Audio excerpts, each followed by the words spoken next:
Hey guys, how's it going? So today I'm going to do an episode about kind of share my knowledge as to what's going on with the market right now and like how is that affecting wholesaling. Because somebody asked me the other day on my YouTube channel, they asked me, hey, so I've heard that the market is so hot that it's so hard for wholesalers to actually, wholesale properties, etc. Um, Let me disclose this first. I have never actually dealt in the market that it's a full buyer's market. Right now, as of November 23rd of 2020, it's still seller's market. With the coronavirus, that everything that happened, a lot of people had money in stocks, a lot of people had money in other investments, and just in general, people didn't want to have cash.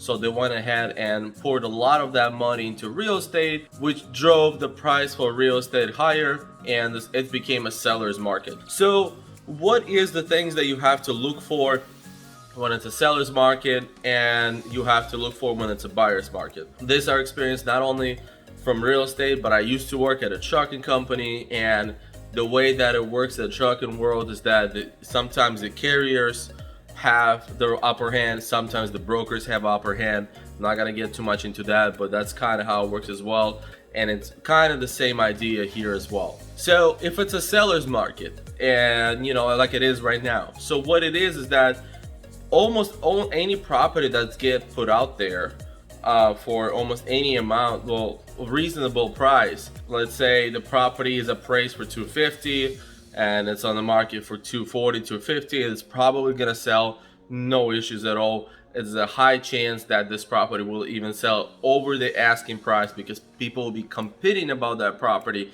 so hard. That's one thing that happens when it's on the seller's market.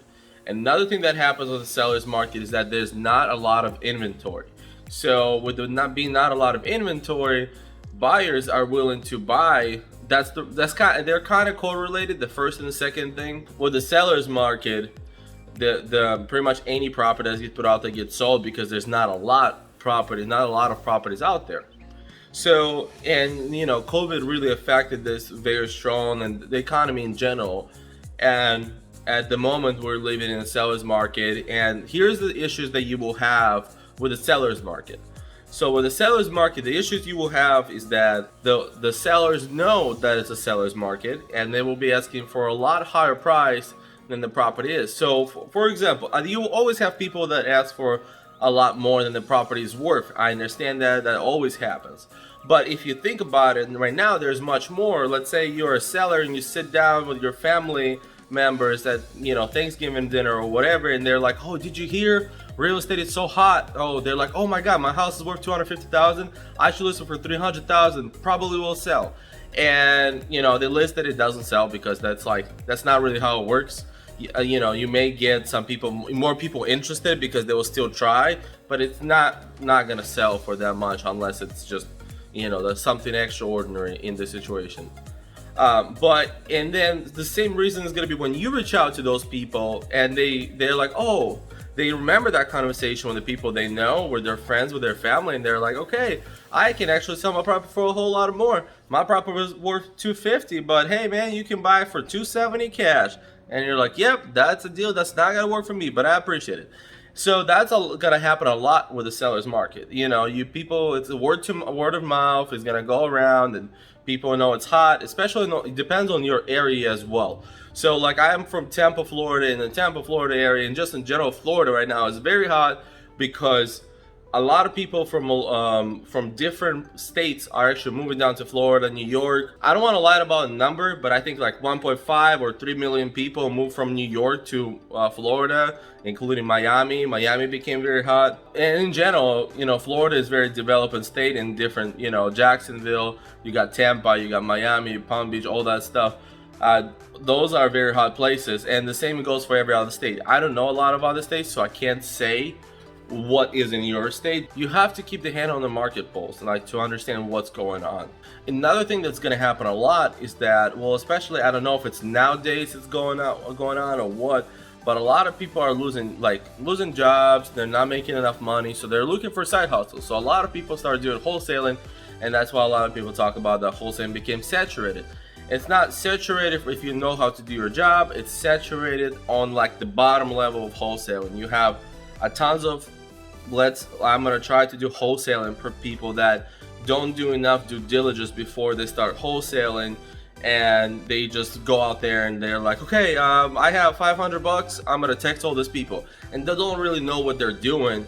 And it's okay not to know what you're doing in the beginning, but you also have to be very smart about what you do. You don't want to be disrespectful to people. You don't want to, because it's not all about you. You're not the only person in this game, and your actions affect other people's lives. So that's something you have to remember. So I don't ever try to be disrespectful to other people, because people like to put labels on stuff. So they like to generalize.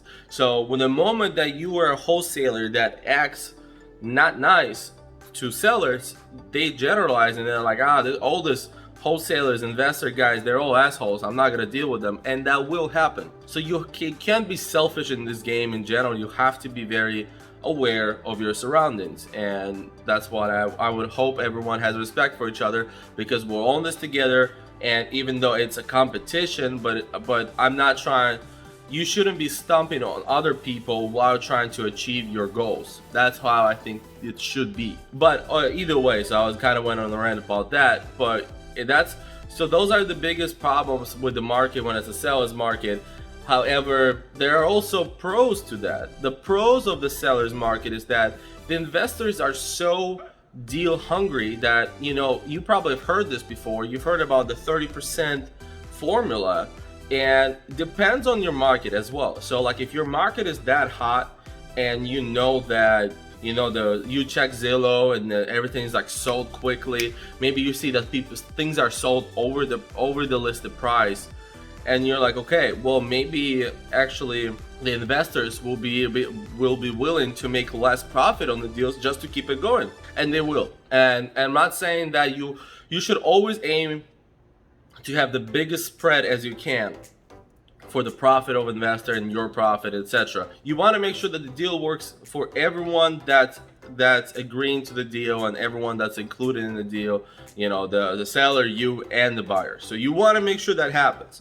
However, when the market is like this, you most likely will have investors willing to go at a 20% formula, 25%, 15%. It just really depends, So like something like that will happen. That's the pro of being on the seller's market, because, like I said, most likely, if what deals you find, you just have to adjust yourself and realize that, hey, this is not 30%. I shouldn't take this deal. Don't make decision for investors. Let the investor decide for themselves. If you think that's good enough and you understand your market and you're like, hey, maybe I should give this a shot, then give it a shot. Let the investors decide. Maybe they will buy it, maybe they won't. I mean, it's just at that point they will decide for themselves what's right for their business. So those things pretty much flip in the buyer's market. You have abundance of properties. You have abundance of properties in the buyer's market, and the buyers that are looking for properties, they can be picky about it. They can, they can actually, when they go on market properties, they can go ahead and try to underbid. Go ahead and, if you want $200,000 for your house, they won't be scared of offering you 170, because they know you may not have an offer, because there's so many properties out there, and you will probably accept their offer. Same thing goes for wholesalers. When it becomes a buyer's market for wholesalers, you have to understand that the person you talk to that's trying to sell, they're probably not going to sell the property for a whole lot when they go into the market. And maybe they know it, maybe they don't. But you don't have to stress out about getting every single property that you talk to under contract, because you just have to make sure that your properties are actually really good deals. So that's something very important when the buyer's market, is that because there's going to be so many properties out there, you have to make sure your deal is a really good deal. And that 30% formula, whatnot, it really comes into play at that moment. Obviously, like I said, this is all just my opinion, and that's my experience from multiple fields that I've worked in. Each single time you want to get the property as cheap as you can, that would work for the seller, and you want to sell it for the higher as you can.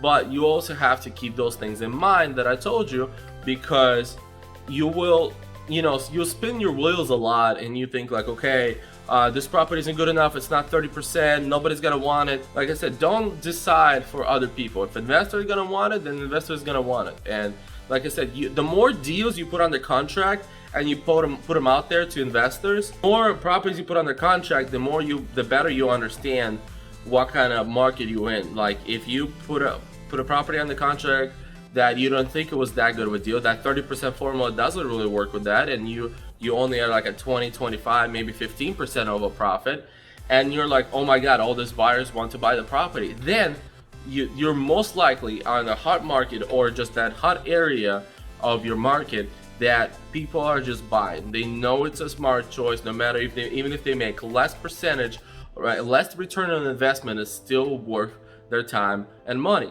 So yeah, so that's kind of like what my opinion is about buyers and sellers market, and how as a wholesaler you can go around it. And like I said, somebody asked me if it's more difficult to be in the market it is right now, or is it more difficult when the market is the other way around. I don't think it is more difficult. I think it's just different, and you have to understand how to approach it every single time differently. You'll be successful in this business or any business as long as you get adaptive, and you have to be adaptive to these things. But yeah guys, thanks for tuning in to another episode of How To. Like the video, subscribe to the page, click that bell notification, because I've been actually releasing a couple of videos a week, trying to share as much knowledge as I can, and I'm trying to move forward. And I had a lot of deals happening, and I'm learning a lot, and I'm willing to actually share all that knowledge with you guys that I'm learning. It's fresh. I just learned it. It's still fresh out of the oven. That's what I would like to say. But either way, guys, hope you enjoyed the episode. Peace.